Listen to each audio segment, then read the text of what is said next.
कल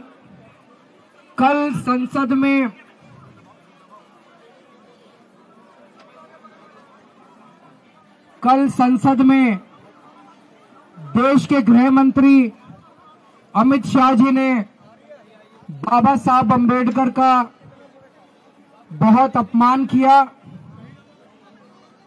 उनका एक तरह से मजाक उड़ाया।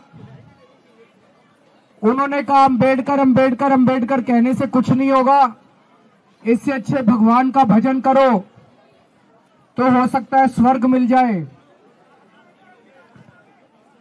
पहली चीज मैं अमित शाह जी को कहना चाहता हूं, देश के करोड़ों करोड़ों करोड़ों दलितों, गरीबों, कुचले हुए लोगों, पिछड़े लोगों, वंचितों, उनके लिए बाबा साहब अंबेडकर भगवान से कम नहीं है। मरने के बाद तो पता नहीं स्वर्ग मिलता है कि नहीं मिलता, लेकिन आज इस पृथ्वी के ऊपर ऐसे करोड़ों करोड़ों वंचित आज जिंदा हैं, क्योंकि बाबा साहब अंबेडकर ने उस संविधान में उन्होंने जीने का और रहने का अधिकार दिया। जिस तरह से उन्होंने, अमित शाह जी ने बाबा साहब अंबेडकर का अपमान किया, करोड़ों लोगों की भावनाएं आहत हुई हैं। मैं खुद व्यक्तिगत तौर पे उनको अपना आदर्श मानता हूं, उनके बताए हुए रास्ते पे चलने की कोशिश करता हूं। जब भी कभी जीवन में मुझे कठिनाई महसूस होती है, उनकी जीवनी उठा के पढ़ लेता हूं। उनका संघर्ष हमें प्रेरणा देता है। केवल मेरे लिए नहीं, आम आदमी पार्टी भी बाबा साहब अंबेडकर के जीवन और बताए हुए रास्ते पे चलने की कोशिश करती है।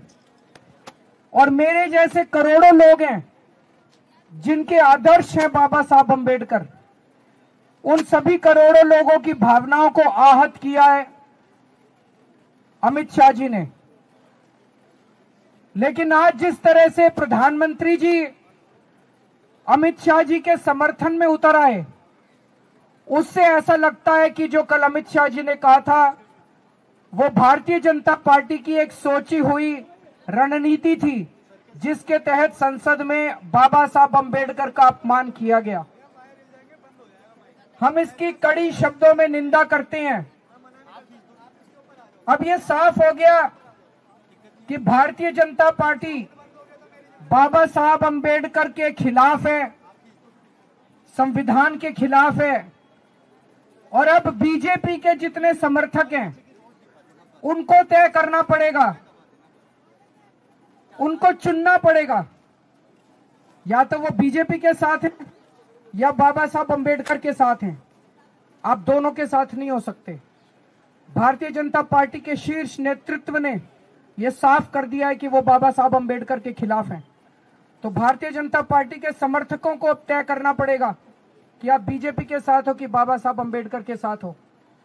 हम मांग करते हैं कि अमित शाह जी के खिलाफ सख्त से सख्त कार्रवाई की जाए, ताकि जितने लोगों में रोष है वो रोष खत्म तो नहीं हो सकता, लेकिन वो गुस्सा कम हो सकता है अगर उनके खिलाफ सख्त कार्रवाई की जाएगी। तो हम देश के कोने कोने में इस संदेश को लेके जाएंगे, इस बात को लेके जाएंगे कि किस तरह से भारतीय जनता पार्टी और किस तरह से उनका शीर्ष नेतृत्व बाबा साहब का अपमान कर रहा है।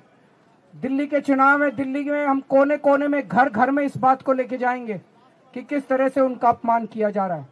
फिर से हम इसकी घोर निंदा करते हैं और बहुत ठेस हम सब लोगों को महसूस हो रही है।